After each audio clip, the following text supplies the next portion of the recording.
పరిస్థితులు మన చేతిలో ఉండాలంటే పరమేశ్వరుడు మన గుండెల్లో ఉండాలి. మీరు బైక్ మీద వెళ్ళేటప్పుడు కానీ వాళ్ళు రైట్ రూట్లో మీరు వెళ్తుంటే రాంగ్ రూట్లో లెఫ్ట్ రూట్లో వచ్చైనా సరే తాకుండా ఉండాలంటే మన మీరు మీరు పరమేశ్వరుని తలుస్తూ ఉండాలి. ఫోన్లు మైకులు అవి పెట్టుకునేదానికన్నా ఓం నమ శివాయ ఓం నమ శివాయ తలుస్తూ ఉంటే అటువంటి ప్రమాదాలే రావు. వెంకటేశ్వరం తిరుపతికి వెళ్ళి శ్రీశైలంకి వెళ్ళి మొక్కేది అది కాదు.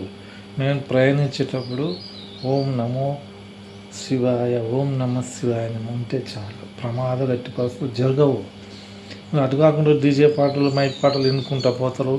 రైట్ రూట్లో పోయినా సరే లెఫ్ట్లో వాడు వచ్చైనా సరే వచ్చే ప్రమాదాలు అది కడతాయి. ఓం నమ శివాయ ఓం నమ శివాయ అనండి, తప్పనిసరి అటువంటి జరగవు. లేకపోతే ఓం నమో వెంకటేశాయ ఓం నమో వెంకటేశాయ అనండి, ఎందుకు జరుగుతుంది చూద్దాం. మీరు ట్రై చేసి చూడండి. అట్లా చేయరు.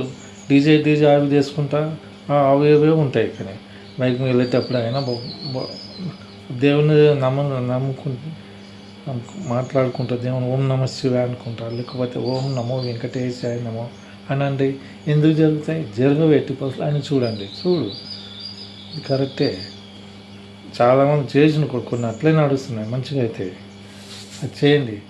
ప్రయాణించేటప్పుడు బైక్ మీద వెళ్ళేటప్పుడు రైట్ రూట్లో పోయినా సరే అటువంటి ప్రమాదాలు జరగనట్లు ఉండాలంటే ఓం నమ శివాయ ఓం నమ శివాయ పరమేశ్వరుని తలుస్తుంటే అటువంటి ప్రమాదాలు జరగవు. లేకపోతే ఓం నమో వెంకటేశాయ నమ ఓం నమో వెంకటేశాయ నమ అండి, జరగవు. అటు పరిస్థితులే ఉండవు. ఇది నిజం.